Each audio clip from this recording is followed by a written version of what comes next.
न दिवाली की, न ईद की, न दिवाली की, हमें बस इंतजार है साथियों आपकी प्यार भरे ताली की। खुशबू ऐसे फैलाओ कि बाहरों को होश आ जाए। और हमारे संस्था की नन्हे मुन्ने कलाकारों की उत्साहवर्धन के लिए निवेदन करते हैं, ताली एक बार ऐसे बजाओ कि हमारे कलाकारों को जोश आ जाए। अल शारदा मैया की जय। दाई दादा और भाई बहनी के बिनती हम करत हन, दाई दादा और भाई बहनी के बिनती हम करत हन। एक बार ला कौन कहे जी, 1000 बार पांव परत हन, 1000 बार पांव परत हन। आवाज संगवारी हो, जैन महतारी के जैन दाई के गोद में हम सब बैठे हवन। वही दाई वही महतारी की गोरा में हमार संस्था के नन्हा नन्हा कलाकार मन खिला था। हमें आओ हमारे इस संस्था द्वारा प्रस्तुत करे जाते माँ भगवती के एक भक्ति में वंदना।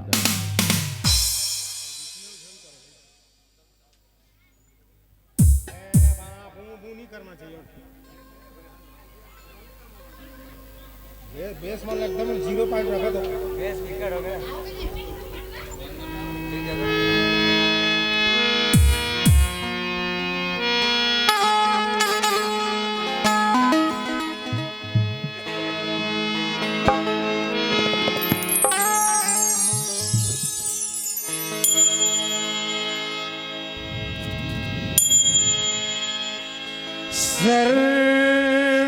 सर्वमंगल मांगल्ये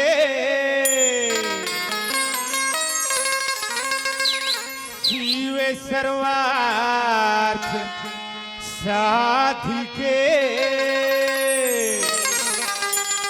शरण्य त्र्यंबिके श्री गौरी नारायणी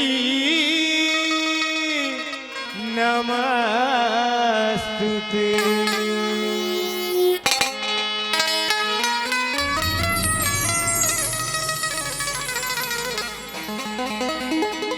जगमग जगमग ज्योत जलते गे,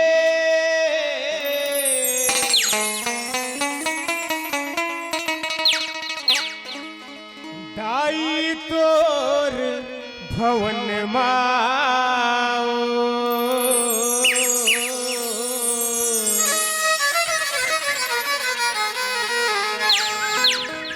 खाली झोली भर दे मैया,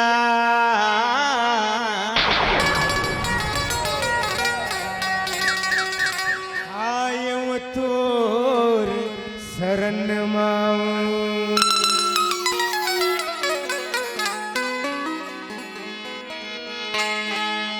प्रेम से बोले अम्बे मात की जय, बोल साचे दरबार की जय।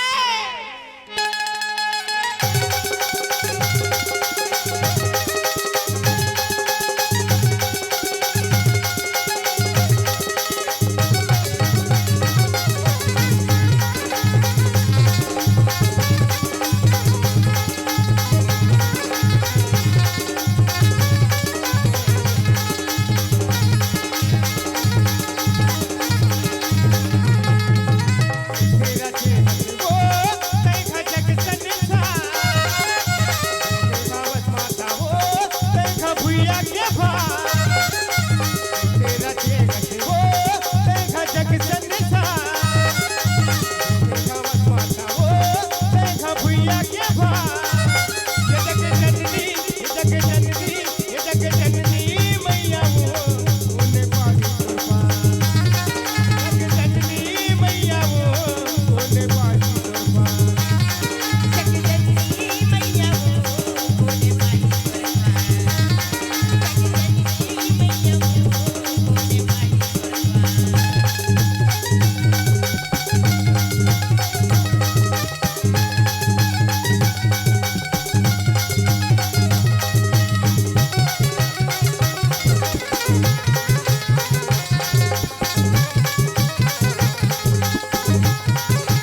लगा